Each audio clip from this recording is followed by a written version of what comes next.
देह देवाचे कारणी सर्वांगी निर्मळ चित्त जैसे गंगा जळा मुखी अमृताची वाणी देह देवाचे कारणी तुका म्हणे जाती ताप दर्शने विश्रांती मुखी अमृताची वाणी देह देवाचे कारणी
ज्ञान के सागर की हम आरती गाते हैं विठ्ठल।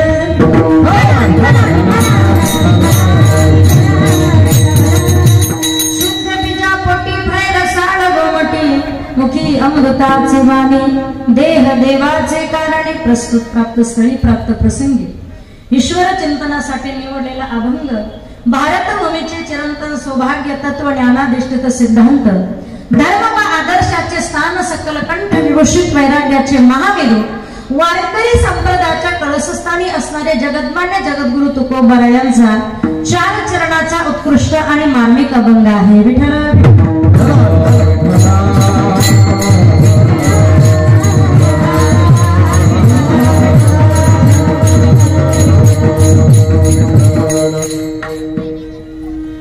जगद्गुरु जगद्मान्य तुकोबा या आजच्या अभंगामध्ये संतांच्या जीवनातलं कार्य आणि संत जन्माला येतात ते कुठल्या कुळामध्ये येतात याचं पूर्णत्वाने जगद्गुरु तुकोबा या अभंगाद्वारे वर्णन करत आहेत। शुद्ध बीजा पोटी फळे रसाळ गोमटे अभंग अतिशय सुंदर साधा सरळ आणि सोपा आहे आणि तुम्हा सर्वांना पटेल आणि कळेल असा आहे। शुद्ध बीजा पोटी फळे रसाळ गोमटी जसं एखादी ओसाड जमीन आहे आणि त्या ओसाड जमिनीची आपण मशागत करतो, त्या जमिनीला सुपीक बनवतो आणि त्या सुपीक जमिनीमध्ये चांगल्या दर्जाचं बीजारोपण केलं जातं आणि त्या बीजारोपणालाही खत घातलं जातं, पाणी भरलं जातंय आणि मग त्या नापीक जमिनीमध्ये जेव्हा ते बीज रोपण झाल्यानंतर झाड होतंय किंवा ते फुलाचं असेल किंवा फुलांचं असेल, मोठं झाल्यानंतर त्या झाडाला चांगला बहर लागतो, चांगली फुलं येतात, चांगली फळं येतात। जगद्गुरु जगद्मान्य तुकोबा तुम्हा आम्हाला दृष्टांताच्या माध्यमातून एकच सिद्धांत देतात की आई वडील जर सात्विक असतील तर मुलं सात्विक जन्माला येतातच, यात शंका नाही। आणि म्हणून म्हणतात शुद्ध बीजा पोटी फळे रसाळ गोमटी। आता गोमटी म्हणजे काय तर तुकोबा या वर्णन करतात मुखी अमृताची वाणी देह देवाची कारणे वाणी पवित्रम यदि नाम घोषः वाणीनं पवित्र असं भगवान परमात्माचं नामस्मरण करणारी सुंदर अशी सात्विक रत्न त्या आई वडिलांच्या पोटी जन्माला येतात। मुखी अमृताची वाणी आणि नुसतं वाणीनं देवाचं नामस्मरण ती करत नाही तर देह देवाची कारणे देह सदैव भगवान परमात्म्याच्या सेवेसाठी खर्च करणारी सी संत महात्मे तुकोबा म्हणतात की अशा थोर संत महात्म्यांच्या दर्शनाने सर्वांगी निर्मळ चित्त जैसे गंगाजळ अर्थात त्यांच्या वाणीनं देवाचं नाम घेतल्यानंतर नुसती वाचा जिव्हा पवित्र होत नाही तर सर्व अंग निर्मळ होते आणि चित्त गंगाजळाप्रमाणे होते। ऐका, गंगाजळ असं साधन आहे की त्या गंगाजळामध्ये स्नान करण्यासाठी एखादा पुण्यवान जरी गेला, ऐकत ना, गंगाजळामध्ये अर्थात गंगाजळ तुम्हाला कदाचित समजत नसेल तर ऐका, चंद्रभागेमध्ये पंढरपूरला गेल्यानंतर आपण स्नान करतो किंवा आळंदीला गेल्यानंतर आपण इंद्रायणीमध्ये स्नान करतो, कशासाठी? पवित्र होण्यासाठी। एखादा विचारलं म्हटलं का हो आळंदी पंढरपूरला जाता चंद्रभागेमध्ये इंद्रायणीमध्ये स्नान करता कशासाठी? तो म्हटलं ताई पाप धुवून टाकण्यासाठी। पण याच्याही पुढला मुद्दा आपल्याला महाराज सांगतात की चित्त गंगाजळाप्रमाणे आहे म्हणजे नक्की कसं आहे तर ऐका, गंगाजळ असं एक पवित्र ठिकाण आहे, गंगाजळ असं एक पवित्र जल आहे की त्यामध्ये स्नान केल्यानंतर एखादा पुण्यवान जर तो अंघोळ करण्यासाठी गेला, त्यानं जर अंघोळ केली तर तो पुण्यवान राहतो आणि एखादा पापी जरी गेला त्यानं जर अंघोळ केली तर तोही पुण्यवान होतो। एवढं महत्त्व ज्या गंगाजळाला दिलेलं आहे आणि म्हणून चित्त जैसे गंगाजळ वादीच्या वाटेवरती आपण कितीतरी भाविक लोक पंढरीला जातात, मग त्यामध्ये सगळेच वारकरी असतात का? काही चोरटे वामटेही जातात मग तेही आंघोळ करतात. मग त्यांना काय ती नदी म्हणते का की तुम्हाला इथे परमिशन नाही? सर्वांसाठी उलट ते भाग्यानं तिथपर्यंत पोहोचले, निदान चोरी करण्याच्या माध्यमातून तरी. आणि म्हणून चित्त जैसे गंगाजळ, ज्यांचं चित्त असे पवित्र गंगाजळासारखं झालेलं आहे. तुकोबाराय म्हणतात, अशा संत महात्म्यांच्या दर्शनाने माझ्या जीवनातला अनुभव मी तुम्हाला सांगतो की त्रिविध ताप जो आहे, ज्याला आध्यात्मिक, आधी भौतिक आणि आधी दैविक ताप म्हटला जातो, पण तुमच्या आमच्या दृष्टिकोनातून तुमच्या आमच्या जीवनामध्ये हे 3 ताप कमी, पण संताप आणि पश्चाताप जास्त असतो. त्रिविध तापाची करावया झाडणी, हा त्रिविध ताप माझ्या जीवनातला नष्ट झाला, पण का आणि कुणामुळे? तर ताप दर्शने विश्रांती, त्या संत महात्म्यांच्या दर्शनाने. मुखी अमृताची वाणी, देह देवाचे कारणी, असा या अभंगाचा अतिशय सुंदर आणि सोपा अर्थ आहे. विठ्ठल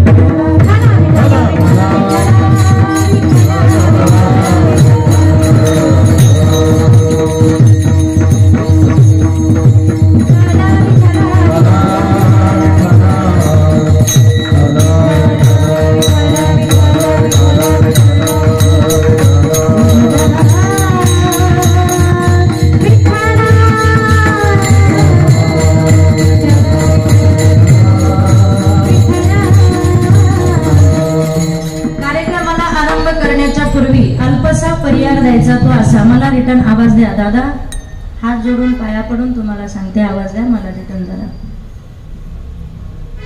सालाबाद प्रमाणे पार पडत असणारा हा अखंड दिव्य ज्ञानयज्ञ पर्व आणि आजचं हे या सप्ताहाचं 25वे वर्ष आहे. या 25व्या वर्षामध्ये या सप्ताहाचं पदार्पण होत असताना सालाबाद प्रमाणे खरं तर महाराजांची सेवा आजच्या या दिवशी असते, परंतु गेल्या 1.5-2 वर्षाच्या कालावधीमध्ये कोरोनाच्या महासंकटामध्ये सगळ्याच गोष्टी विस्कळीत झाल्या आणि या ठिकाणी जो कार्यक्रम सालाबाद प्रमाणे असतो होईल किंवा न होणार, कारण शहरामध्ये असल्यामुळे त्याची परमिशन मिळते न मिळते याची शंका असल्यामुळे हा कार्यक्रम या ठिकाणी महाराजांचा होऊ शकला नाही. डायरीमध्ये दुसऱ्या ठिकाणची तारीख नोंद झाल्यामुळे या ठिकाणी महाराजांना येता येऊ शकलं नाही, परंतु तरी देखील महाराजांची सेवा पुढल्या वर्षाची या ठिकाणी याच दिवसाची आदरणीय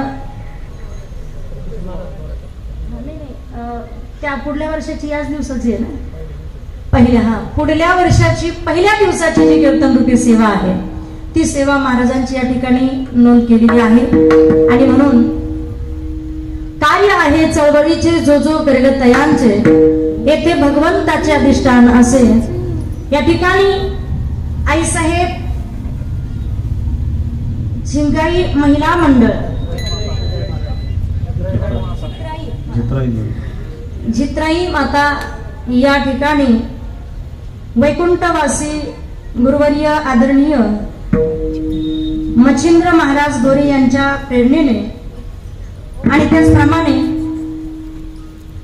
परम आदरणीय परम श्रद्धेय मला या ठिकाणी ज्यांनी निमंत्रित केलं, आमंत्रित केलं, ते परम आदरणीय परमार्थ प्रेमी महाराजांचे अतिशय जवळचे स्नेही आदरणीय सत्तीचे महाराज बोराटे, खेड तालुका शहराध्यक्ष यांच्या निमंत्रणाने आज या ठिकाणी येण्याची संधी, अर्थात त्यांच्या मार्गदर्शनानेही हा सप्ताह या ठिकाणी मोठ्या उत्साहाने मोठ्या थाटामाटामध्ये पार पडतो आहे. सर्वच महाराज मंडळाचे कार्यक्रम या ठिकाणी सुंदर अशा रीतीने या ठिकाणी आयोजित केलेले आहे. ग्रंथराज ज्ञानेश्वरी पारायणही या ठिकाणी आयोजित केलेलं आहे आणि भव्य दिव्य स्वरूपाचं असणारं हे नियोजन, या कार्यक्रमाला उपस्थित असणारा जनसमुदाय, महिला माता भगिनी असतील, त्याचप्रमाणे पुरुष वर्ग असेल. खर तर आज माझ्या महिलांची संख्या जास्त आहे. हॅलो हॅलो, विठ्ठला विठ्ठला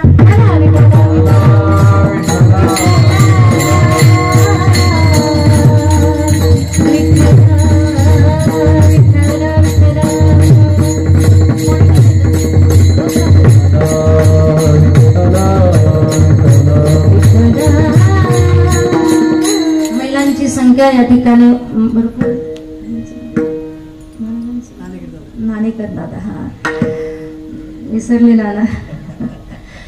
आदरणीय ज्ञानेकर दादा असतील आणि उपस्थित असणारा जनसमुदाय असेल, तसेच आमचे बालदास चोपदार आहे, विनेकरी ताई आहे आणि जित्राई माता महिला भजनी मंडळ या ठिकाणी या सेवेसाठी खरं तर फार मोठ्या आनंदाने आणि नटून थटून या ठिकाणी सुंदर अशा पांढऱ्या पोशाखामध्ये आमच्या सर्व काही भगिनी या ठिकाणी उपस्थित आहेत.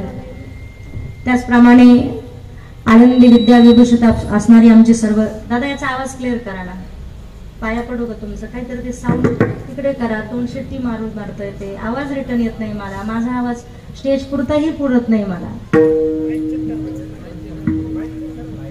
नाही माईकचा ते करू नका, इकडे ते साऊंड नका करू दादा, बस.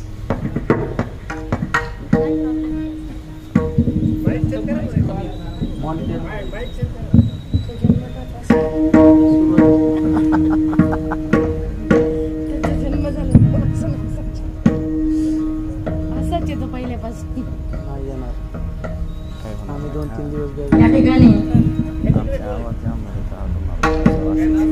आळंदीवरून आलेले आमचे सर्व काही छोटे कलाकार,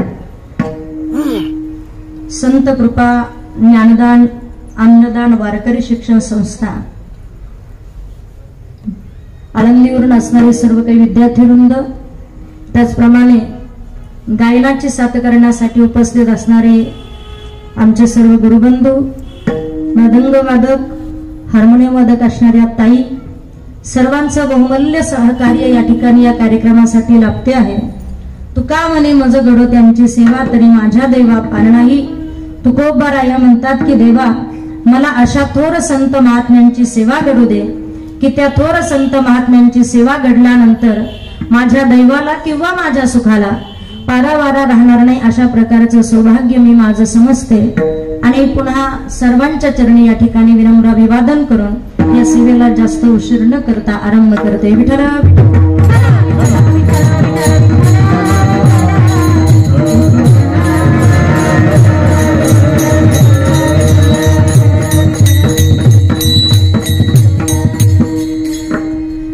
भारतीय संस्कृतीमध्ये देव, संत, ग्रंथ, तीर्थक्षेत्र आणि साधना या 5 तत्वावरती मानवी जीवन तरलं जातं.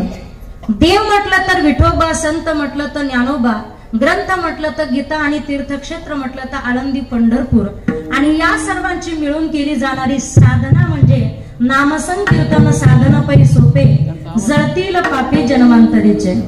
सर्वात श्रेष्ठ साधन म्हणजे नामसंकीर्तन साधन आहे आणि कलियुगामध्ये या साधनाला सर्वश्रेष्ठ महत्व दिलं जातं. कारण कलियुगा माझी करावे कीर्तन,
जास्त महत्व दिलं जातं आणि म्हणून असणारी ही कीर्तन परंपरा खरं तर कुणामुळे चालू आहे ही गोष्ट लक्षात घेणं गरजेचं आहे.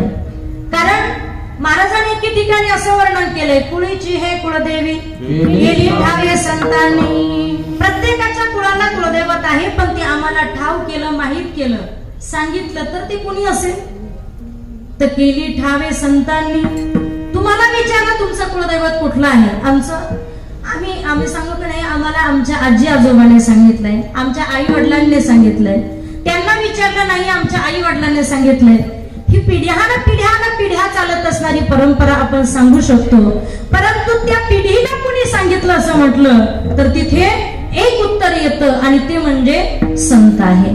आणि म्हणून तेची संत त्यांचा हेत विठ्ठले मेहनती काही टाणाटोणा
जीवन नामस्मरणा वाचून जात नाही ती अधिकारी असणारे संत महात्मे. परंतु संत कुठल्या कुळामध्ये जन्माला येतात खर तर न पाहे याती कुळाचा विचार भक्त करुणा करा ज्ञानबाई. एक विचार जर प्रामुख्याने पाहिला बरेचसे माणसं म्हणतात की कान्होपात्रा सारख्या महान संत असतील, संत मीराबाई सारख्या महान संत असतील, कुठल्या कुळामध्ये जन्माला येतात? नाही, एक आहे क्षत्रिय कुलवंत, क्षत्रिय कुळामध्ये जन्माला येणाऱ्या संत मीराबाई. आणि एकीकडे पाहिलं तर संत कान्होपात्रा एका वेशीच्या पोटी जन्माला येते आहे. न पाहे याती कुळांचा विचार. परंतु त्या कुळामध्ये जन्माला येऊन उच्च कुळामध्ये जन्माला येऊन त्याच कुळाचा उद्धार नाही तर नीचही कुळामध्ये जन्माला येऊन त्या कुळाचा उद्धार करण्यासाठी येथे उपकारासाठी आले घराच्या वैकुंठी संत कान्होपात्रेने. या जगाच्या इतिहासामध्ये आजही तुम्ही पंढरपूरला जाल आणि पंढरपूरला गेल्यानंतर दक्षिण बाजूला तरटीय नावाचा काळा कुट्ट असणारा वृक्ष आहे. आजही कान्होपात्रेच्या भक्तीची साक्ष, कारण देवाने स्वतः आपल्या स्वरूपामध्ये ज्या कान्होपात्रेला विलीन करून घेतलं आणि जे प्रेत होतं, खर तर कान्होपात्रेचं शरीर भगवान परमात्म्याच्या स्वरूपामध्ये विलीन झालं आणि जे प्रेत आहे ते प्रेत एका पुजाऱ्याच्या स्वप्नामध्ये जाऊन सांगितलं की दक्षिण बाजूला या प्रेताला जागा द्या आणि तीच जागा कान्होपात्रेला दक्षिण या बाजूला देण्यात आली आणि दक्षिण बाजूला त्या कान्होपात्रेचं प्रेत त्या ठिकाणी पूर्ण गेलं, समाधी देण्यात आली आणि त्या समाधीवरती आजही एक भक्तीची साक्ष कान्होपात्रेची तरटी या नावाचा वृक्ष आजही त्या ठिकाणी अज आणि अमर रूपाने आहे. आणि म्हणून राहिल्या त्या कीर्ती जगा माझे गेले दिगंबर. माणूस किती वर्ष जगला याला महत्व नसून तो कसा जगला याला महत्व आहे. कारण बकरी सारखं 100 वर्ष आयुष्य जगू नका, बकरी सारखं 100 वर्ष आयुष्य जगू नका. एकच दिवस जगा पण कर्तृत्वान जगा की जेणेकरून समाजाने तुमचं काहीतरी गुणगान गायलं पाहिजे किंवा समाजाच्या मुखामध्ये डोळ्यासमोर तुमचा आदर्श राहिला पाहिजे. अशा प्रकारचं जीवन जगलं पाहिजे दादा. कारण ऐका, या जगाच्या नकाशामध्ये दिसतं ते तुम्ही केलेलं काम, या जगाच्या नकाशामध्ये तुम्ही कमावलेली संपत्ती दिसत नाही. तुमची कोट्यावधी रुपयाची संपत्ती असेल मग ती या जगाच्या नकाशामध्ये लिहून ठेवले का अमका माणूस एवढ्या एवढ्या लेवलला आहे, एवढी एवढी इस्टेट त्याच्याकडे आहे असं लिहिलंय कधी? नाही. तर या जगाच्या नकाशामध्ये तुम्ही कमावलेली संपत्ती लिहिली जाऊ शकत नाही किंवा तुम्ही कमावलेली संपत्ती कोरली जाऊ शकत नाही. या जगाच्या नकाशामध्ये प्रत्येकाच्या हृदयामध्ये कोरलं जातं ते तुम्ही केलेलं कर्तृत्व आणि काम. आणि म्हणून राहिल्या त्या कीर्ती जगा माझे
डॉक्टर, वकील, इंजिनियर, कीर्तनकार, कथाकार झाला तर त्याचा पूर्ण श्रेय हे मुलाला दिलं जात नाही. मराठी म्हण आहे बघा आपली, बाप जैसा बेटा कुंभार तसा लोटा, खान तशी माती आणि आई तशी होती. जसं मुलगा कितीही मोठा झाला तर त्याचं पूर्ण श्रेय हे आई आणि वडिलांना दिलं जात आहे. जगद्गुरु जगतमान्य तुकोबारांचा जन्म झाला कसा? जेव्हा वडील बोलोबा आणि कनकाई माता, बोलोबा जेव्हा पांडुरंगाच्या दारात जायचे ना, देवाच्या दर्शनासाठी जायचे, तर किती ताकद त्या भक्तीमध्ये होती बोलोबांच्या, की एवढी भक्ती बोलोबाची देवाची होती की स्वतः देवाला बोलोबा द्वारात आले की खाली वाकावं लागायचं. एवढी भक्ती असावी. आपण जाण्याच्या अगोदर देवाला मंदिरातून पळून जावं का काय असं होतं. परंतु या बोलोबांचं दादा एवढं ऋण देवावरती होतं की देव बोलोबा मंदिरामध्ये गेल्यानंतर देवाला खाली वाकावं लागायचं. एवढं ऋण होतं बोलोबांचं. आणि खरं तर देव समजी बघत होते की कधी मी बोलोबांच्या ऋणातनं मुक्त होईल, कधी मी बोलोबाच्या ऋणात फेडू शकेल. आणि खऱ्या अर्थानं अशी वेळ जेव्हा आली आहे, जेव्हा बोलोबांच्या समवेत बोलोबांच्या पत्नी कनकाई मासाहेब हट्ट केला की मलाही आज तुमच्या संगतीला यायचंय देवाच्या दर्शनाला. कनकाई माता आल्या, पण येताना बोलोबाने कनकाईला सांगितलं होतं, कनकाई तुला नेतोय खरी मी भेटायला, तुला नेतो खरी मी दर्शनाला देवाच्या, पण एक याद राख सांगतो मी. काय स्वामी? बोलोबाने सांगितलं, कनकाई रावळामध्ये यायचं, शिस्तीत दर्शन घ्यायचं आणि बाहेर निघायचं, काही मागायचं नाही. अगदी उत्तर बरोबर देतो. म्हणजे अजिबात काही मागायचं नाही. कनकाईने सांगितलं, स्वामी तुम्ही सांगाल तसं मी करणार, पण मला येऊ द्या. कनकाईने हट्ट केला.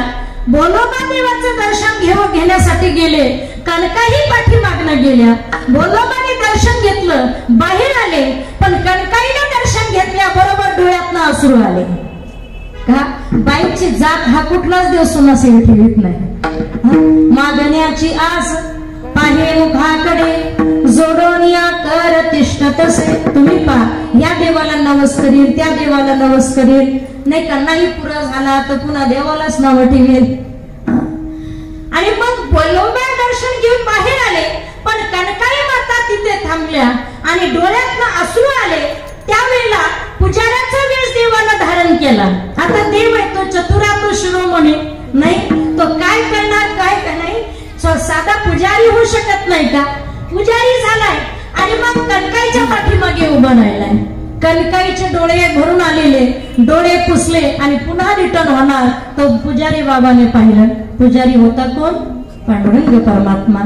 पांडुरंग परमात्म्याने पाहिलं आणि कनकाई मातेच्या डोळ्यामध्ये आलेले अश्रू का भगवान परमात्माला पाहवले नाही आणि विचारलं, मासाहेब आपण दुःखी कशा? कनकाईला वाटलं पुजारी आहे, आपण थोडी देवाकडे मागतोय.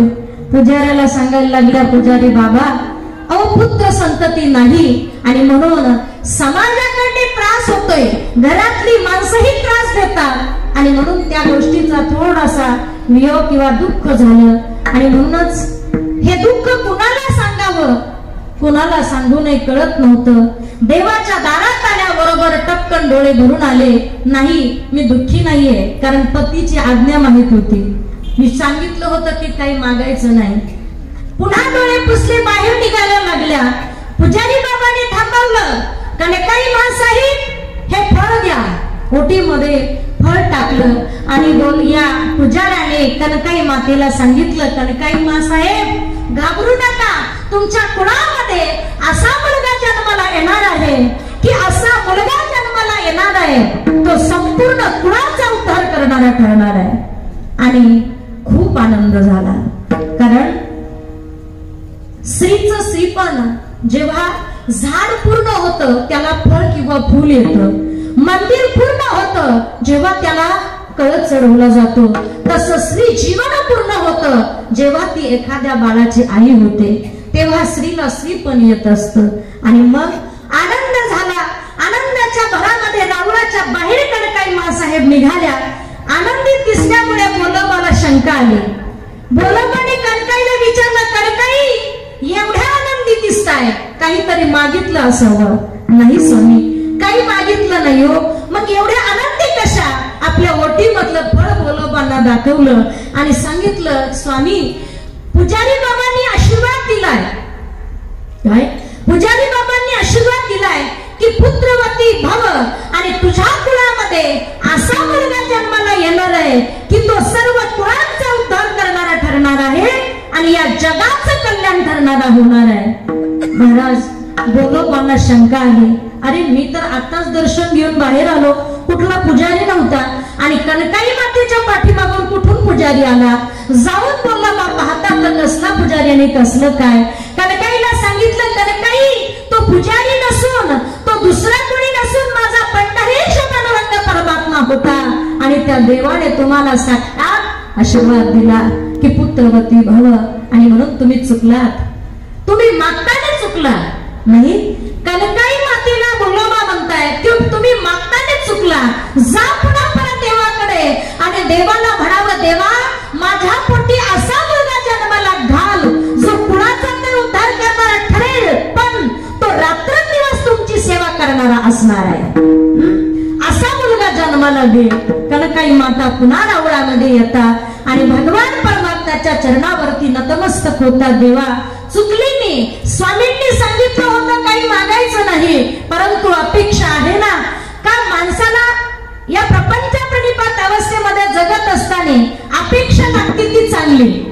सुखी झालं की दुःख, सुख काही जीवनामध्ये चांगल्या मनासारखं भेटलं तर आनंद होतो, पण जेव्हा मनाच्या विरुद्ध भेटलं तर ते दुःख होतं.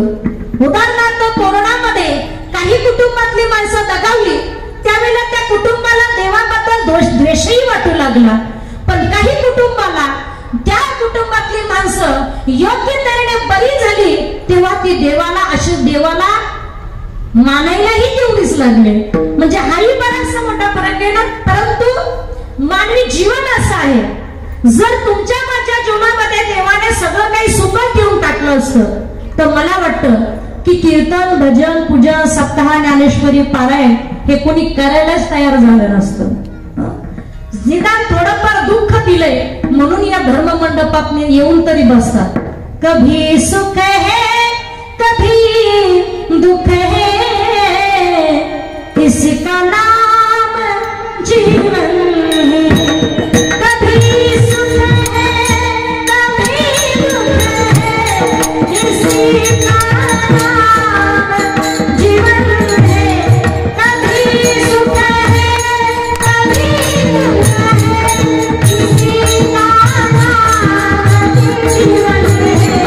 जो शकील में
वर्णन आहे नाही, कभी सुख है कभी दुख है इसी का नाम जीवन है, याचं नाव जीवन आहे। कुंती मातेला एकदा भगवान परमात्मा विचारतात, कुंती माता तुम्हाला काय मागायला वाटतंय? कुंती माता देवाला म्हणतात, देवा मला द्यायचंच असेल तर फक्त दुःख द्या। आणि या जगाच्या नकाशामध्ये खरं तर कुंती मातेसारखी माता होणार नाही की जिने फक्त देवाकडे दुःख मागावं। आम्ही सुखासाठी करतो तळमळ, सुखा लागी तू करसी तळमळ। कुंती मातेला भगवान परमात्मा प्रसन्न होतात आणि विचारतात, तुम्हाला काय मागायचं? कुंती माता म्हणतात, देवा मला फक्त दुःख द्या। देवाने विचारलं, कुंती माता या जगामध्ये असा व्यक्ती नाही की जो सुख मागत नाही आणि तुम्ही एकमेव अशा आहात की दुःख मागता का बरं? त्यावेळेला कुंती माता उत्तर देतात की देवा दुःख मागण्याचं कारण एकच आहे की जर मला तू सुख दिलंस, ऐका बरं देवा तुम्ही जर मला सुख दिलं तर त्या सुखाचा उपभोग घेत असताना मला तुमची आठवण होणार नाही। किती गोड उत्तर देतात कुंती माता। आणि ऐका ना, तुमच्या माझ्या जीवनामध्ये सुद्धा अशीच रीत आहे, सुख असेपर्यंत देव आठवत नाही, सुख असल्यानंतर देव आठवत नाही आणि जेव्हा दुःख येतं तेव्हाच देव आठवतो। आणि म्हणून कुंती माता म्हणतात, देवा सुख जर दिलं तर त्या सुखाचा उपभोग घेत असताना मला तुझी आठवण होणार नाही, परंतु दुःख जर दिलं आणि एक दुःख देऊ नको तर क्षणाक्षणाला दुःख दे आणि ते जर दुःख भोगत असताना मला तुझा विसर होणार नाही, म्हणून मला दुःखी ठेव देवा। कभी सुख है कभी दुख है इसी का नाम जीवन है, जो मुश्किल में न घबराए उसे इंसान कहते हैं, किसी के नाम जो आए उसे इंसान कहते हैं, किसी के नाम जो आए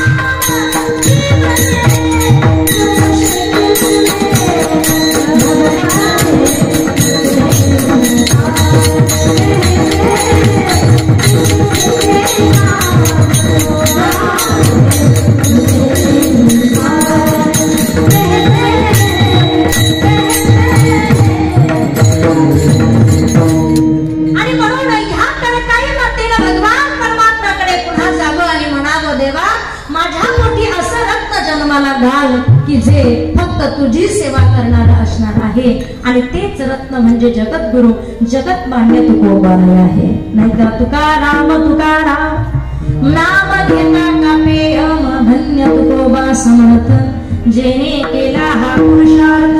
आणि म्हणून इथे जमलेल्या माझ्या माता भगिनी असतील, कोणाला वाटत असेल की लहान लहान मुलं इथे पाहिल्यानंतर ज्ञानदान अन्नदान वारकरी शिक्षण संस्थेतील ही विद्यार्थी पाहिल्यानंतर तुम्हाला वाटत असेल की आमच्याही मुलांनी असाच मृदंग वाजवणारं व्हावं, आमच्याही मुलांना असंच गाणारं व्हावं। पण दुर्दैव असं असतं की ते गाणारं होत नाही, ते पिणारं होतं। ते वाजवणारं होतं पण मृदंग नाही, ते आई वडिलांना वाजवणारं होतं। दुर्दैव का?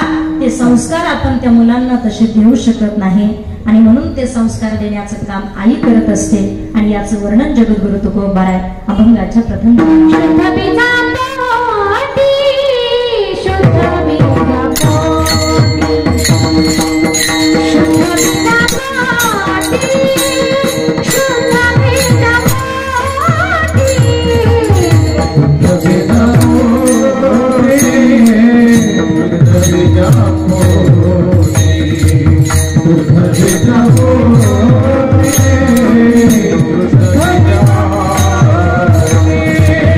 Shukra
संस्थेतील माझी पहिली विद्यार्थिनी आहे, कीर्तनकारही आहे, आयुर्वेदाचं खूप मस्त काम करते.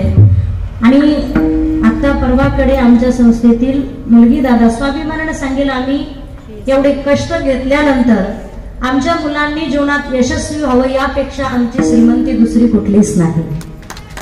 आमच्या संस्थेतील अजून एक विद्यार्थिनी, मला वाटतं मागच्या वर्षी एक मुलगा कलेक्टर झाला आणि या वर्षी आत्ताच्या कोरोनानंतर 5-6 दिवसापूर्वी आमच्या संस्थेतील एक विद्यार्थिनी PSI झाली. आणि ती नुसती PSI नाहीये, तर आता ती इंजिनियरही आहे, कीर्तनही करते. म्हणजे सगळ्या क्षेत्रामध्ये असं नाही की आपण संस्थेमध्ये आज आपण जो विषय पाहतो आहे खरं तर हा खूप महत्वाचा आहे आणि हा जनजागृतीचा प्रश्न आहे.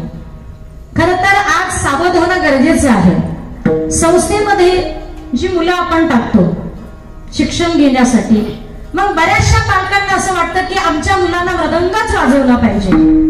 मग जी शिकवतात त्यांना टॉर्चर केलं जातं. महाराज तुम्ही शिकवत नाही, महाराज तुम्ही कुठेतरी कमी पडला. पण कुठेतरी आपला मुलगा कमी पडला हा भ्रम नसतो, मनामध्ये त्याची शंकाही येत नाही. आणि मग आमच्या मुलाने कीर्तनकारच झालं पाहिजे, आमच्या मुलाला गायनाचार्य झालं पाहिजे, आमच्या मुलाला मृदंग वादकच झालं पाहिजे संस्थेमध्ये गेल्यानंतर, का तर त्या महाराजांना आपण त्रास देतो. पण आज एक गोष्ट स्वाभिमानाने सांगेल की संस्थेमध्ये मुलगा घातल्यानंतर कदाचित तो कीर्तनकार होणार नाही, कदाचित तो गाणारा होऊ शकत नाही, कदाचित तो वाजवणारा जरी होऊ शकला नाही, परंतु तो चांगला व्यक्ती होऊ शकतो हे मात्र निश्चित आहे. आमचे गुरुजी आम्हाला नेहमी सांगायचे, ज्या वेळेला 2001 साली मी आळंदीमध्ये होते आणि तेव्हा म्हणजे आमच्या गावाकडे फार मोठा दुष्काळ. या दुष्काळात मग घरी कसं काय सांगायचं किंवा एकदा आणून घातल्यानंतर आमच्या आईने सांगितलं होतं एक तर राहता आलं तर राहायचं, नाही तर इंद्रायणीमध्ये उडी घ्यायची, जगायचंच नाही. तर एकीकडे जन्म आहे, एकीकडे जगणं कळत होतं आणि एकीकडे मरण दिसत होतं. म्हणून जगण्याची दिशा अशा व्यक्तीला सरळ दिसत असते की ज्याच्या वाटेमध्ये सदैव काठी किंवा सदैव संकट असतात. आणि सदैव संकट असणाराच व्यक्ती समाजामध्ये कधी कधी काहीतरी कार्य त्याच्या हातून चांगलं घडत असतं. आणि जेव्हा भूक लागायची, आम्हाला 2 टाइम भात, मुलांना बाहेर जायची परमिशन, आम्हाला बाहेर जायची परमिशन नव्हती. मी हे कशासाठी सांगू का, माझ्या महिला माता भगिनी या ठिकाणी आहात. बऱ्याच जणांनी जर कीर्तनातनं सांगितलं ना की ताई तुम्ही हरिपाठ करत चला, तुमच्या मुलांना हरिपाठ शिकवत चला, पण आज आमच्या महिलांचं एकच उत्तर असतं, ताई तुम्हाला काम नसतं. कीर्तनकाराला सगळ्याच गोष्टी आयत्या असतात असं नाही. महिला कीर्तनकार जरी असेल परंतु मला बाकी कुणाचं मला माहित नाही, पण एक स्त्री या नात्याने मला तुम्हाला सांगावंसं वाटेल की स्त्रीचे एक लक्षण आहे, ते कदाचित समाजामध्ये काम करणाऱ्या व्यक्तीने, काम करणाऱ्या स्त्रीनं तेही लक्षात ठेवले पाहिजे. मग ती कीर्तनकार होऊ द्या, मग ती एखादी PSI होऊ द्या किंवा एखादी कलेक्टर होऊ द्या. आमच्या संस्थेमध्ये जेवढ्या विद्यार्थिनी शिकून गेल्या त्या प्रत्येक विद्यार्थिनींना एकच वाक्य होतं की तुम्ही भविष्यामध्ये कितीही मोठ्या व्हाल पण स्त्री आहात आणि तिच्याप्रमाणे जगा. कार्येषु मंत्री करणेषु दासी, भोजेषु माता शेणेषु रंभा. ऐका बरं, याचा श्लोक हा खूप गोड आहे. कार्य करायचं असेल तर तुम्ही प्रधानाप्रमाणे करा, काम करायचं असेल तर त्यात लाज बाळगू नका, कसं करा, दासीप्रमाणे काम करा. कार्येषु मंत्री करणेषु दासी. कुणाला भोजन घालायची वेळ आली तर त्याला भोजन घालायला विसरू नका. कसं द्या भोजन, तर भोजेषु माता, आईची उपमा आहे तिथे. भोजन घालण्यामध्ये आईप्रमाणे, धर्म अनुकूला, धर्माला अनुकूल, पृथ्वी मातेप्रमाणे क्षमाशील असणं हे पतिव्रता स्त्रीचे 6 गुण आहे. दिसण्यामध्ये रंगेप्रमाणे स्त्रीचं सौंदर्य हे झाकून चांगलं दिसतं, उघडं ठेवून नाही. आणि अशा प्रकारे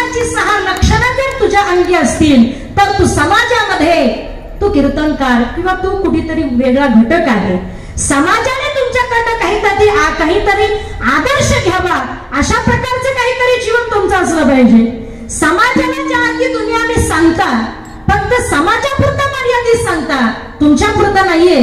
ते सांगायचं काय तुम्हाला रोजानं आणलंय का? नाही. आणि म्हणून आपले विचार आणि आपल्या भावना यांचा योग्य विकास करायचा असेल तर शिक्षण हे फार गरजेचं आहे. आणि त्या शिक्षणाबरोबर आज संस्कृती जपली जाते, ती आपल्या विद्यापीठाच्या माध्यमातून, ज्ञानोबरायांच्या कर्मभूमीच्या माध्यमातून. पवित्रते गुण पावन तो देश, आणि जेथे हरीचे दास जन्म घेती, यांचं जीवन कृतार्थ झालं.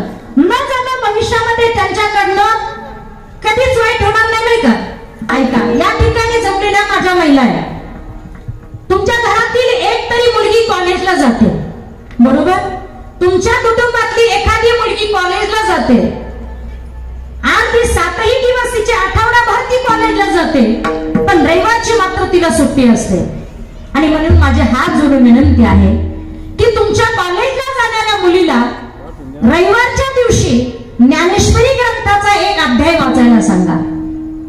इतर वेळेस टाइमपास मध्ये जाण्याचा एक अध्याय वाचायला एक दिवस जात नाही. एक अध्याय कितीही फास्ट वाचला तरी 1 किंवा 2 तासामध्ये तो अध्याय स्लो जरी वाचला तरी 1 तासामध्ये वाचून होतो. 1 तास फक्त आपल्या मुलीला गंभीरतेने आणि धमकी देऊन म्हटलं तरी हरकत नाही, तिला ज्ञानेश्वरी वाचण्याची गोडी निर्माण करा. लहान वयामध्ये गोडी निर्माण कराल तर उत्तम आहे, चांगलं आहे.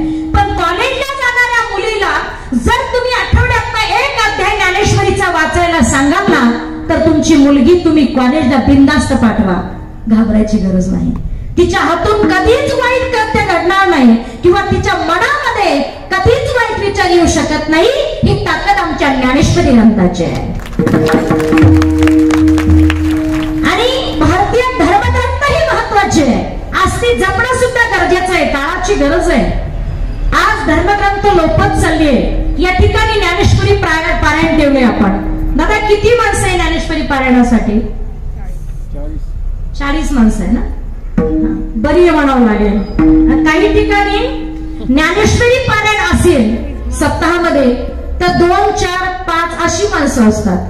म्हणजे आज किती संस्कृती विकोपाला चालली आहे, ग्रंथ डुबत चालली आहे. खरं तर ज्या ग्रंथाच्या माध्यमातून तुम्हाला जीवन जगण्याचा मार्ग समजला, गीता ग्रंथ असेल, ज्ञानेश्वरी ग्रंथ असेल, गाथा असेल, भागवत असेल, रामायण असेल, महाभारत असेल, ही जी ग्रंथ आहे ही ग्रंथ म्हणजे आपल्या जीवनातली आभूषण आहेत. आभूषण म्हणजे अलंकार आहेत. जसं एखाद्या मूर्तीला साज शृंगार चढवला नाही तर ती मूर्ती शोभिवंत दिसणार नाही. त्या मूर्तीने शोभिवंत दिसावं यासाठी तिला वस्त्र अलंकाराची गरज आहे. तसं तुमच्या माझ्या जीवनाला एक सुशोभीकरण यावं, सौंदर्य यावं यासाठी ग्रंथ ही जीवनातली आभूषण आहे. आणि या ग्रंथाच्या माध्यमातून जीवन जगाल तर नक्कीच जिवंत राहाल. विठ्ठल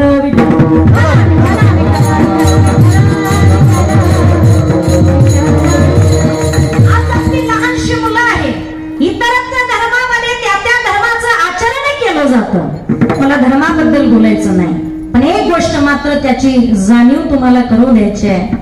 मुस्लिम बांधवामध्ये मूल जन्माला आल्यानंतर त्या मुलाला हाताला धरून, बोटाला धरून मस्जिद मध्ये नेलं जातं आणि शिकवलं जातं की हे अपना अल्लाह है, हे अपना खुदा है. हा स्वाभिमान आहे त्यांचा.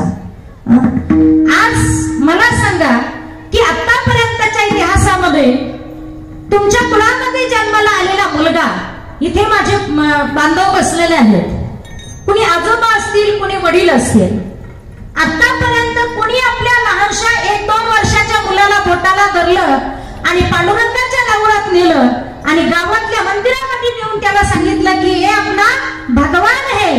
कधी शिकवलं त्याला? नाही.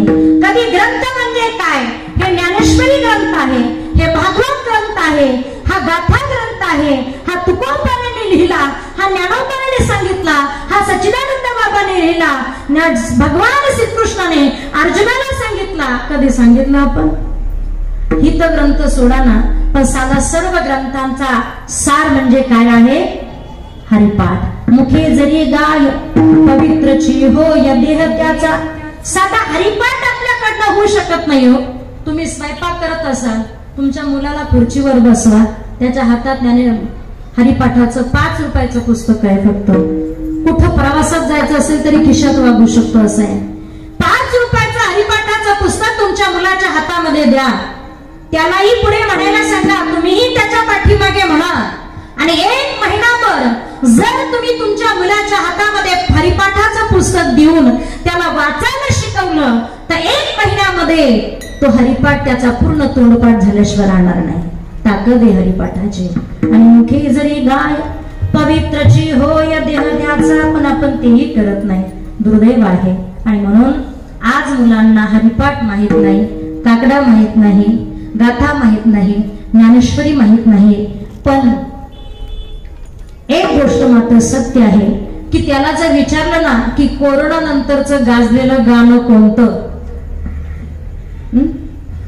ते टपकन सांगतील लगेच.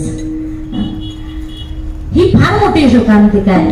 आणि म्हणून जगद्गुरु जगतमान्य तुकोबराया तुम्हाला मला हे सांगण्याचा प्रयत्न करतायत की जसं आई सात्विक असेल तर मुलगा सात्विक बनतो, बाप सात्विक असेल तर मुलगा चतुर बनतो, वंशाचं पुण्य असेल तर मुलगा उदार बनतो, आणि स्वतःचं पुण्य असेल तर मुलगा सुशील मातृपुण्येन पितृपुण्येन चतुरता उदारे वंश पुण्येन आत्मपुण्येन सौभाग्यता. पण एकीकडे शास्त्र उलट सांगतंय, आई वाईट तर मुलगा वाईट, बाप वाईट तर मुलगा मूर्ख. मूर्ख ही शिवी नाहीये. पितृदोषी न मूर्खता हा नाही. हिरण्यकश्यप सारखा बाप असेल तर तो त्या मुलाचा शत्रू आहे. कैकेयी सारखी आई असेल तर ती त्या मुलाची शत्रू आहे. याला शास्त्र सांगतंय माता शत्रू पिता वगैरे. आणि म्हणून त्याला शुद्ध बनता येणार नाही.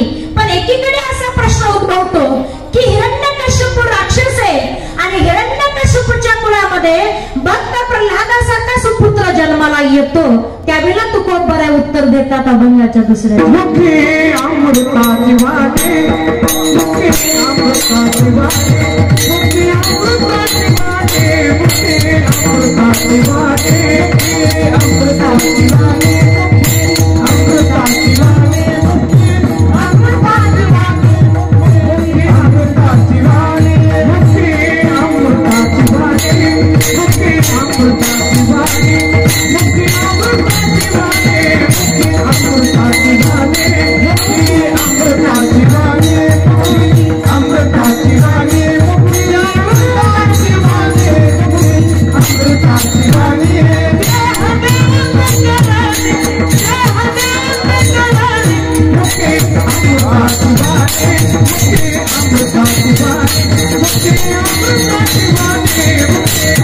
अमृताची वाटे, मुखे अमृताची वाटे,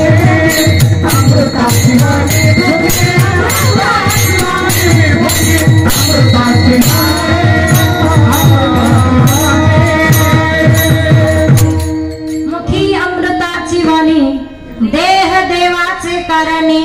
ऐका, हिरण्यकश्यप राक्षस आहे, कयादू माता सात्विक आहे आणि कयादू मातीच्या पोटी भक्त प्रल्हादासारखा सुपुत्र जन्माला येतो. याचं कारण 75% मुलाला घडवते ती आई आणि 25% मुलाला घडवणारे असतात ते वडील.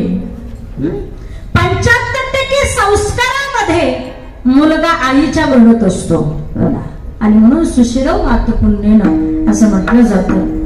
हिरण्यकश्यप राक्षस आहे, परंतु कयाद मातेने हिरण्यकश्यपच्या वाणीतून नारायण या नामाचा जप करून घेतला. मुखी अमृताची वाणी, अमृताहुनी गोड, नाम तुझे देवा गोड तुझे रूप.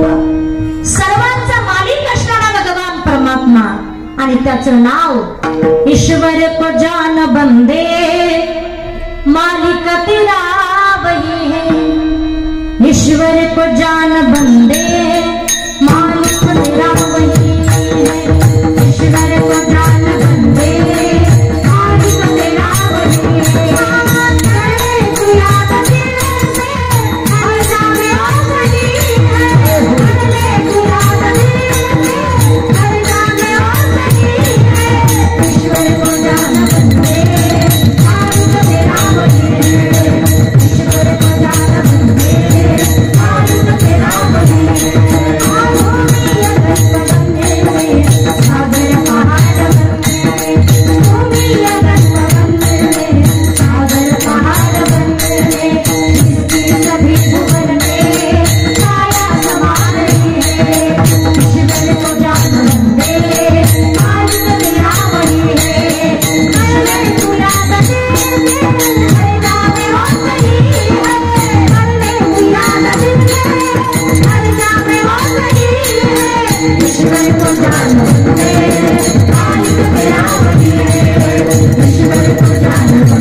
बंदे, का बरं त्या देवाची शरणागती करायची आहे?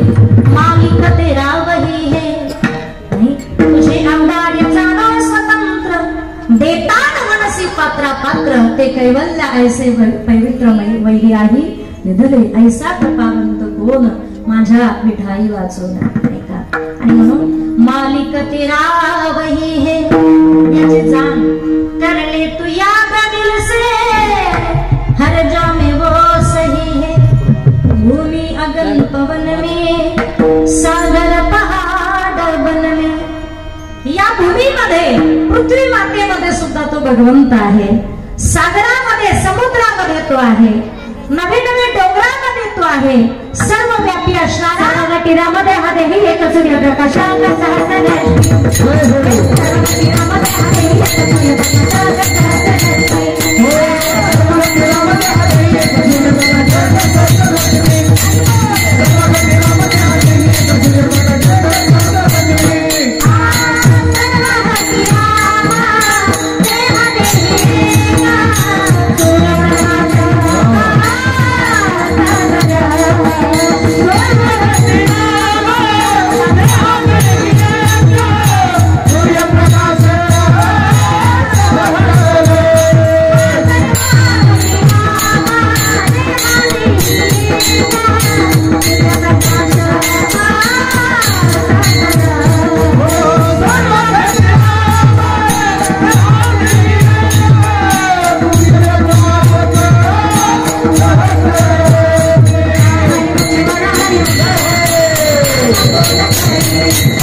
सूर्यप्रकाशक सहस्रश्मी मानलं तर तो भगवान परमात्मा सर्वव्यापी आहे.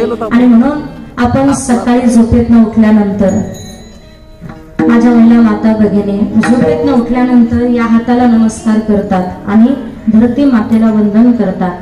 किती महिला या ठिकाणी धरतीला वंदन करतात आणि हाताला नमस्कार करतात? धरती बोट करावं. वा, भरपूर आहे.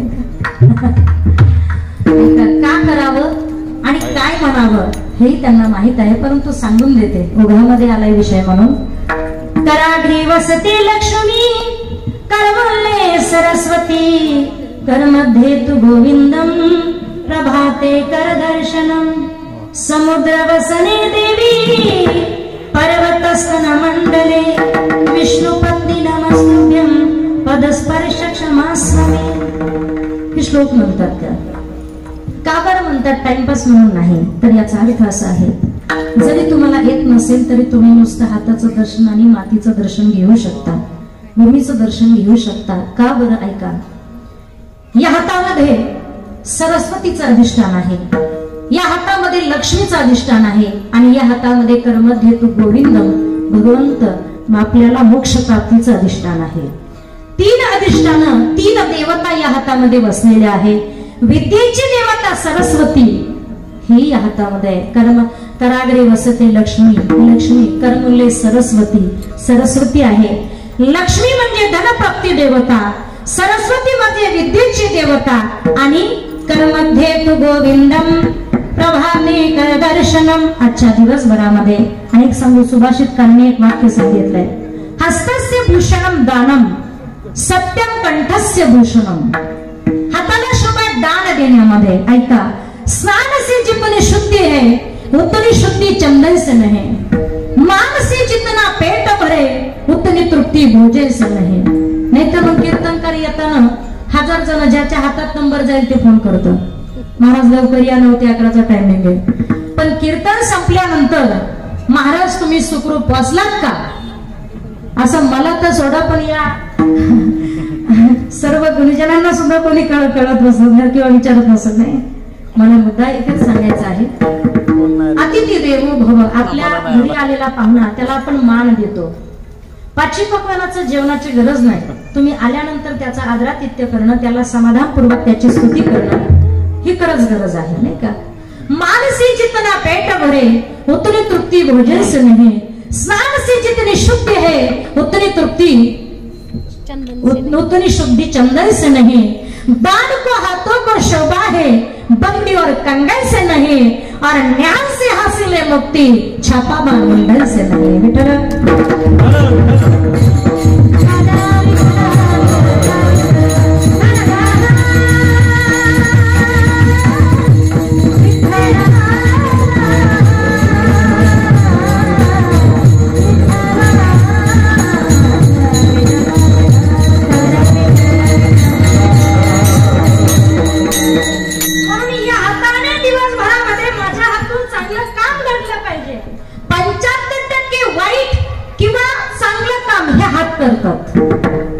एखाद्या ठिकाणी दान करायचं कामही हात करतात आणि एखाद्याला लुबाडायचं कामही हात करतात, नाही का? म्हणून बघा तुम्ही, या हाताने आपण स्वयंपाक करतो, या हाताने आपण धुणे धुतो, या हाताने आपण भांडी धुतो, या हाताने आपण शेतामध्ये काम करतो। तुम्ही पहा 75% सण वार व्रत वैकल्य हे कोणाचे जास्तीचे? महिलांचे, लेडीज फर्स्ट, नाही का? बघा, भाऊबीज कोणाची आहे? महिलांचे। रक्षाबंधन कोणाचं आहे? महिलांचं आहे। हरतालिका कोणाची आहे? महिलांचे। ऋषीपंचमी कोणाची आहे? महिलांचे। नागपंचमी कोणाची आहे? महिलांचे। चतुर्थी कोणाची आहे? महिलांचे। बरेचसे सण वार व्रत वैकल्य हे कोणाचे आहे? महिलांचे। स्वयंपाक करायचा कोणी? पुरुषांचं काय? आता मी सांगितलं असतं तर माझ्या विठला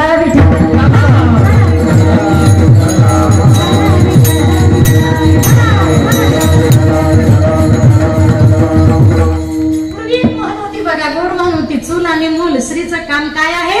चूल आणि मूल। त्याचा अर्थ आमच्या महिलांनी गैरसमज केला। अर्थ गोड आहे, त्याचा अर्थ असा आहे चूल आणि मूल। चूल म्हणजे तिने कुटुंब सांभाळणं आणि मूल म्हणजे तिने मुलांना चांगल्या संस्कारात वाढवणं, हा त्या म्हणीचा अर्थ आहे। पण आपण म्हटलंय की चूल म्हणजे तिने स्वयंपाक करायचा आणि मूल म्हणजे तिने मुलांना जन्म द्यायचा, बस नाही। अरे संसार तर कोणीही थाटतं, नाही का? पशु पक्षीही संसार करतात, नाही? झोपडपट्टीमध्ये राहणारी प्रपंच करतात, तुम्ही आम्ही करतो, यात नवल काय आहे? परंतु आपण कुणीतरी या मानवी देहाला प्राप्त झालोय, याच देही घडे पशु काय पाप पुण्य जाणती, उत्तम मध्यम भोग भोगिती। तुम्हाला हा नंद प्राप्त झाला, याचं सोनं करणं, अहंकाराने जगू नका। कारण देवाच्या समोर अहंकार टिकत नाही। हिरण्यकश्यपूला अहंकार होता की मी पाप करणार, इतकं पाप करणार, अर्थात त्या मुलालाही शिक्षादंड देत होता का? अहंकाराच्या जोरावरती। अभिमान मत कर आदमी, मी भला मेरा भला। देवाकडे एकच मागणं करा, देवा माझ्याकडे किती संपत्ती येवो किंवा मी कितीही मोठा हो, सब कुछ देना सावरे पर अहंकार मत देना, सब कुछ देना सावरे पर अहंकार मत देना।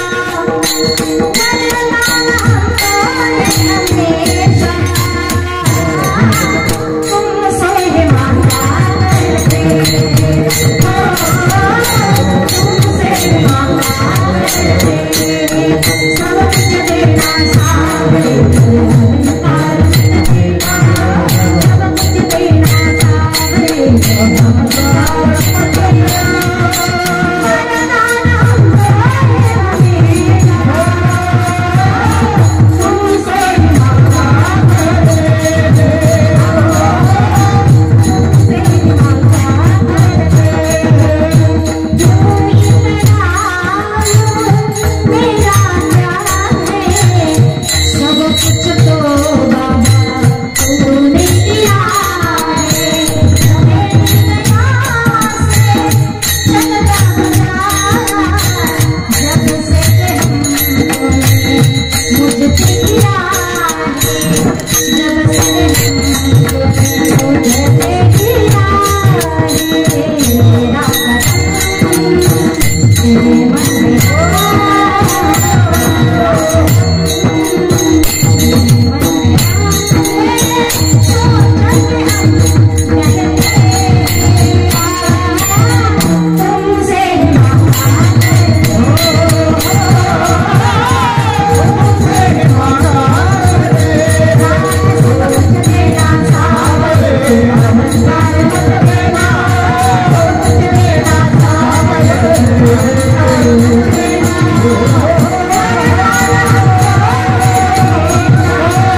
कर अहंकार मत देना, वरदान हमको ये हमेशा तुमसे मांगा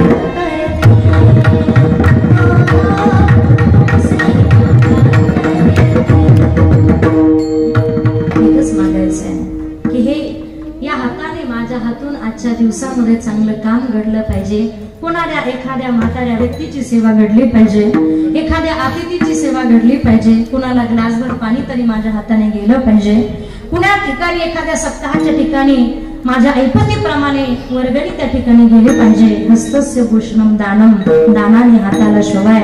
काही माणसं एवढी कंजूस असतात ज्यांना घ्यायचं द्यायचं माहित नसतं, घ्यायचं माहित असतं. सप्ताह कमिटी आपली काम करत आपलं वर्गणी द्या असं म्हणायचं काम करणार आहे. आता काही ठिकाणी घरोघरी फिरले जातात, काही ठिकाणी मंडपामध्ये सप्ताहामध्ये सांगतात की वर्गणी द्या म्हणून, नाही का.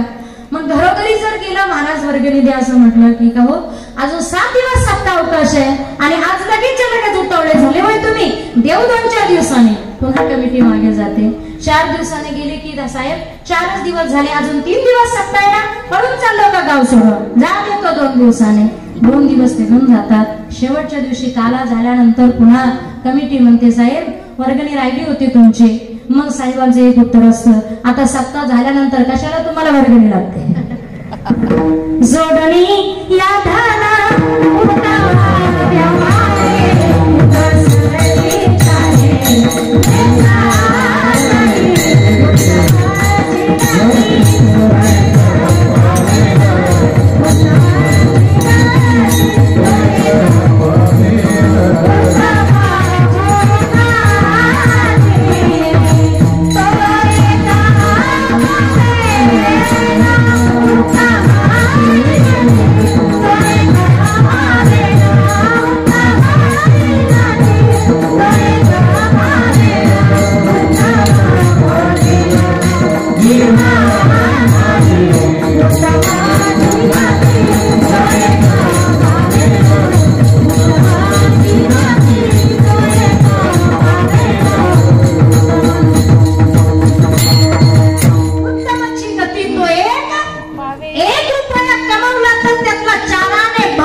सही सलामत राहतो. नाही उत्तमाची गती तो एक पावेल. दोघं नवरा बायकोच्या जीवनातला असा काही जीवनपट होता, मुलबाळ नाही. आणि अशी माणसं इतकी कंजूस या दोघांच्या जीवनातला नित्यक्रम असा होता की ही दोघंही स्वयंपाक करण्यापुरतं आणि जेवण करण्यापुरतं दिवा लावायचे. त्यालाच जेवण झालं की दिवा विझवायचे. गावामध्ये नाम सप्ताह होता. जेवण केलं या दोघांनी. हा घाईघाईने कीर्तनाला आला, मंडपात बसला. पंचपदी चालू होती आणि बऱ्याचशा लोकांचा असा भ्रम असतो पंचपदी चालू असताना मंडपात कोणीच येत नाही. म्हणून मला वाटतं की हे महाराज लोक टाइमपास म्हणून म्हणतात का पंचपदी. खरं तर कीर्तन हे पंचपदी पासून सुरू असतं. प्रत्येकाने गुन्हा पूजा स्थानम, नाही का, गुणाची पूजा केली पाहिजे. आपण फक्त महाराज आले की महाराजाचा आवाज घेतो, महाराजाचा आवाज आला की सगळी लोक यायला तयार होतात. हे फार दुर्दैव आहे. आणि मग हा मंडपामध्ये बसलाय, पंचपदी चालू आहे. मनामध्ये असा विचार करतोय खांबाला टेकून बसल्या बसल्या की आपण घाईघाईने कीर्तनाला आलो, परंतु आपल्या हातून दिवा विझवायचं लक्षात राहिलं नाही. बिचारा तिच्याही लक्षात राहतं की नाही. मग सारखं चित्त घराकडे. बसला कुठे? मंडपामध्ये. चित्त कुठे? घराकडे. म्हटलं आता इथे मन लागणार नाही, अजून महाराज यायला आहेत, महाराजांचे आगमन व्हायचंय, रूपावळी होणार आहे, अभंग होणार आहे, चाल होणार आहे, 15-20 मिनिटं याच्यात जाणार आहे. आपलं घर आहे 1 किलोमीटर आणि मग उशीर न करता तातडीनं जाऊन येणं काम आहे. का चित्त धड बसणार नाही. हे धावत धावत घरी आलंय. घरी आल्यानंतर दरवाजा बाजूला बायकोने दरवाजा उघडला. ही म्हटली का हो आताच गेले होता लगेच रिटर्न आला, एवढ्या लवकर कीर्तन संपलं का? हा म्हटलं संपलं नाही, कीर्तन अजून सुरू व्हायचंय. मग म्हणे आला कशासाठी, काही विसरलं तुमचं? नाही म्हणे, घाईघाईने कीर्तनाला गेलो, मला दिवा विझवायचं लक्षात राहिलं नाही. मला वाटलं तुझ्याही लक्षात राहतं की नाही, म्हणून एवढ्या लांब धावपळ करत करत 1 किलोमीटर दिवा विझवण्यासाठी आलो बघ. ही म्हटली साहेब मी तुमचीच बायको, हे शेराला 1.25 शेर. तुम्ही दाराच्या बाहेर पाऊल टाकायची वाट पाहून होते, मी लगेच दिवा विझवला. पण मला सांगा इमानदारीनं, तुम्ही एवढ्या 1.5 किलोमीटर पळत पळत आलात, पायातले चप्पल किती घासली असेल, किती घासली असेल ती. 1.5 किलोमीटर तुम्ही एवढ्या घाईघाईनं पळत आलात, किती फास्ट एक्सप्रेसने आला असेल, पायातली चप्पल किती घासली असेल. ती म्हटली सर, तू म्हटला अगं मी तुझाच नवरा आहे, 1.5 किलोमीटर पळत जरी आलो असलो तरी मी चप्पल घालून नाही आलो, पुढे म्हणे बगलीमध्ये घेऊन. संत दर्शनी हा अशांचं पाय धुवून तीर्थ घ्यावं नाही का, आणि मग त्यांना म्हणावं जोडवणी या धन उत्तम विठ्ठल विठ्ठल.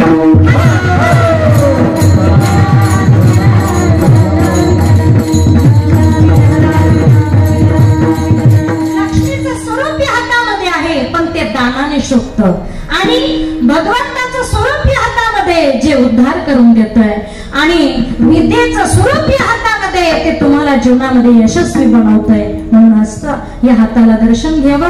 दुसरी गोष्ट अशी की या मातीचं धरतीचं दर्शन घ्यावं. का तर यामध्ये सरिते काठी डोंगर माती संत मुनी जन प्रभु गुण गाते. या मातीवरती अनेक संत मुनिजन आहे, धरती आहे, आपापल्या समुद्र आहे, पर्वत रांगा आहे, सर्व काही वसलेलं आहे नाही का.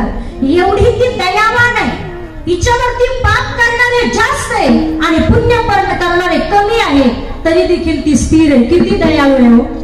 आणि म्हणून हे धरती माते, माझा पायाचा स्पर्श तुला होणार आहे यासाठी मी तुझी क्षमा याचना मागते आहे. नाही पर्वत स्तन मंडले विष्णू पत्नी नमस्तभ्यं पदस्पर्श क्षमस्व मे. परमार्थ म्हणजे दिवसभर गम सोडायचं देवाला, त्याला देव परमार्थ म्हणत नाही. शुद्ध अंतकरण ठेवणं, स्वाभिमानानं जगणं, आणि आपण माणूस आहोत, माणसासारखंच वागलं पाहिजे, माणसासारखं जगलं पाहिजे. गळ्यामध्ये माळ दे, हातामध्ये टाळ दे, देवा मला अशी तरी एक संध्याकाळ दे, की नामसंकीर्तन साधन पे झोपे. तुमच्या जीवनामध्ये जो नित्यक्रम आहे, काही नित्यनेमा वाचून अन्न खाई तुझी, संगीताचं ज्ञान दे, कंठामध्ये ताण दे, तुझे गीत गाता यावे असे वरदान दे.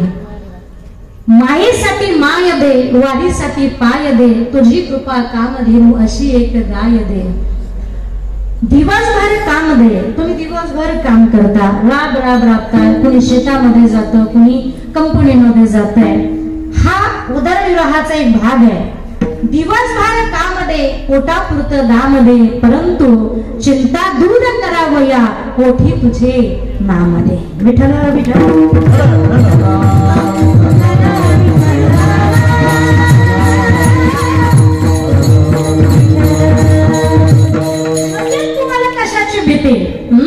तुम्हाला नसेल कशाची भीती, पण मरणाच्या भीतीला घाबरा, कारण मृत्यू अटळ आहे. तुमची वेळ घेणार नाही, तुमचं वय पाहणार नाहीये. काळाची हे बुडी पडेल बाजूभा, सोडवीन तेव्हा माय बापा, यातून कुणी सोडू शकत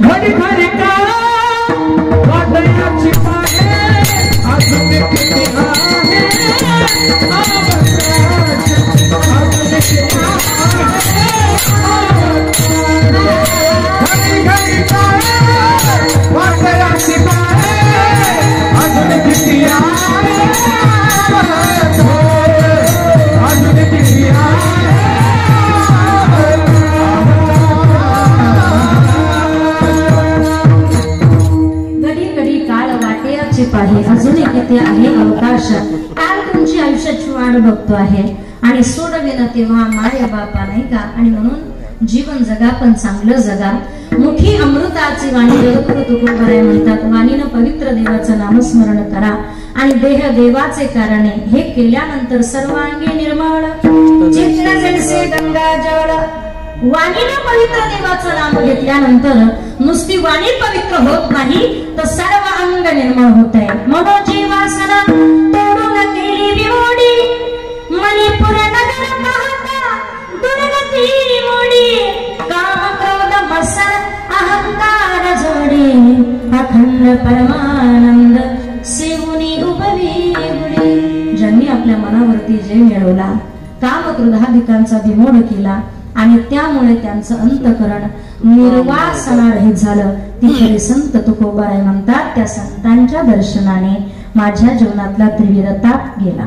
तुका म्हणे गाती, तुका म्हणे गाती, तुका म्हणे गाती, तुका म्हणे गाती, तुका म्हणे गाती, तुका म्हणे गाती, तुका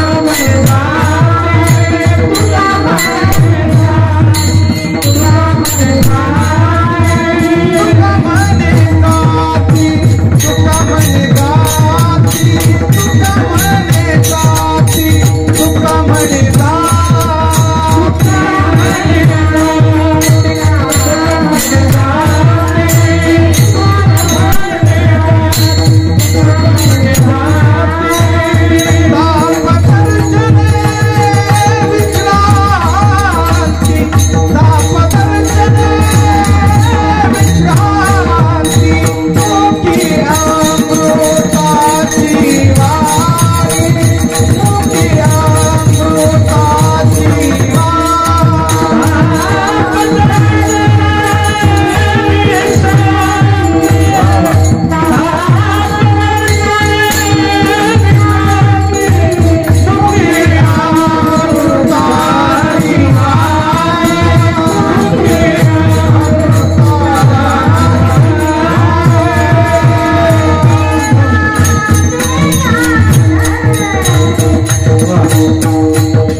शुद्ध बीजा पोटी फळी रसाळ गोमटे आजच्या या हळदी जास्त नेता आले येण्याची खुटी तुटायची कालच राजांची नका नका घाल शिवजयंती आपण साजरी केली.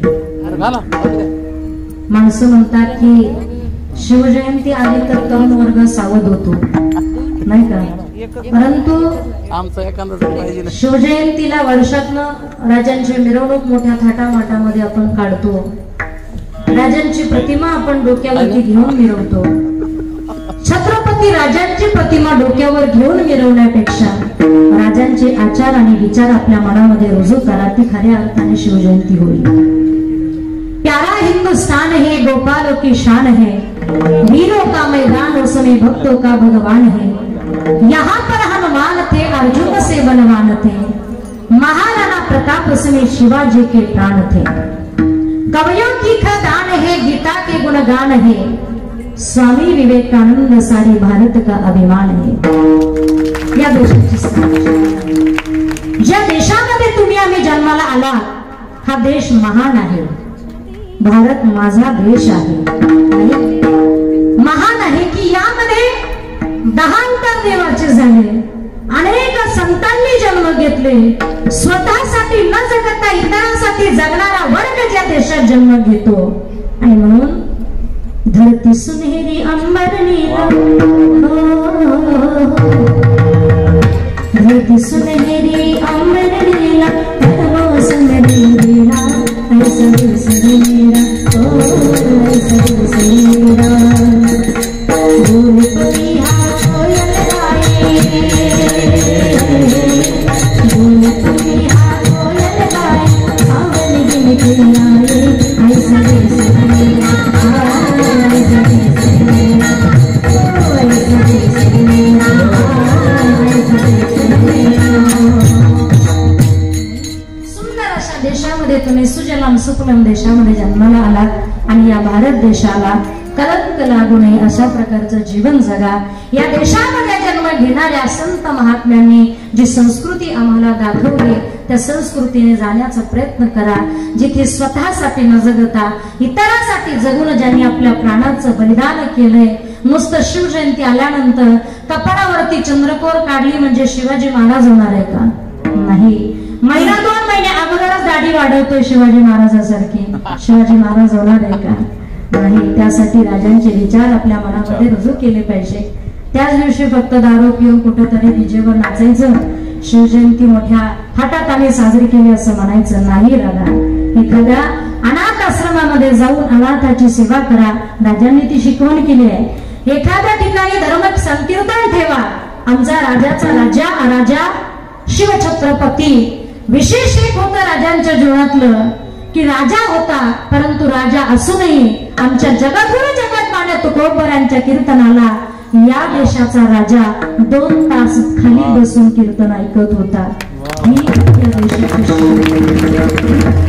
आजचा तरुण खऱ्या अर्थाने प्रत्येक शिवाजी महाराज म्हणायला हरकत नाही, पण त्याने 2 तास कीर्तनाला येऊन बसलं पाहिजे.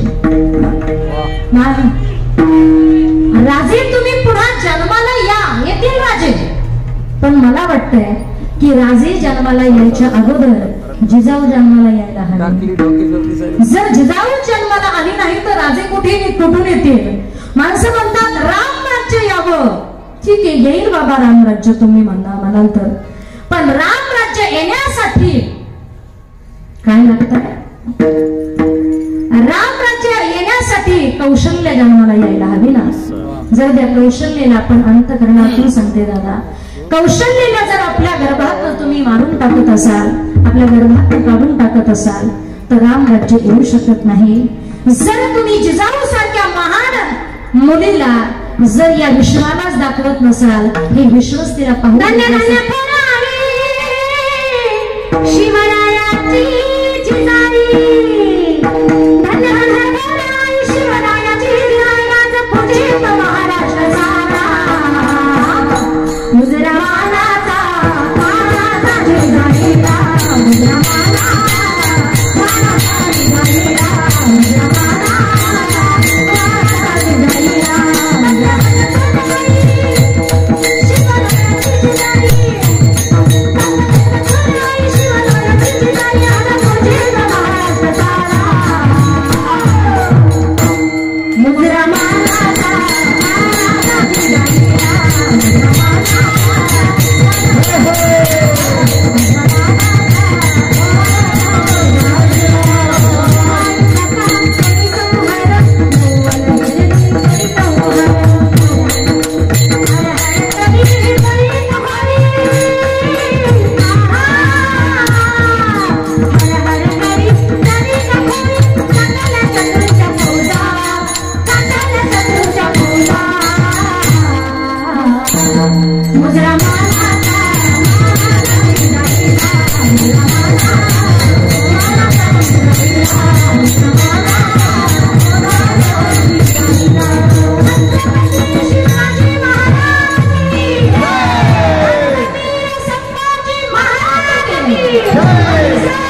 जिजाऊ जन्माला यायला हवे, नाही का?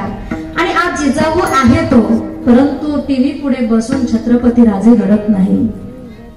आज आमची जेवणाची वेळ झाली तरी आपण सिरियल सोडत नाही, मालिका नाही का? त्याची लिंक तुटायला नको. चाहे 10 वाजले तरी चालेल जेवायला, चाहे 9 ते 11चं कीर्तन चालू झालं तरी चालेल, पण आजच्या दिवसाची माझी लिंक तुटायला नको. एवढं काय आहे त्यामध्ये? अरे उद्धाराचं साधन या ठिकाणी आहे. आणि म्हणून जेथे कीर्तनाची जागा तेथे पांडुरंग उभा, साक्षात भगवंताचं दर्शन तुम्हाला या कीर्तनाच्या माध्यमातून होत असते. तुकोबाराय म्हणतात, अरे दुसरं काही सोडा, पण आध्यात्मिक, आदिभौतिक आणि आदिदैविक असणारा त्रिविध ताप माझ्या जीवनातला नष्ट झाला तो केवळ संतांच्या दर्शनानं. आणि म्हणून घालोनी संतांची जोडी, कासया घाली से पिंग पिंगा ग बाई पिंगा,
Thank you.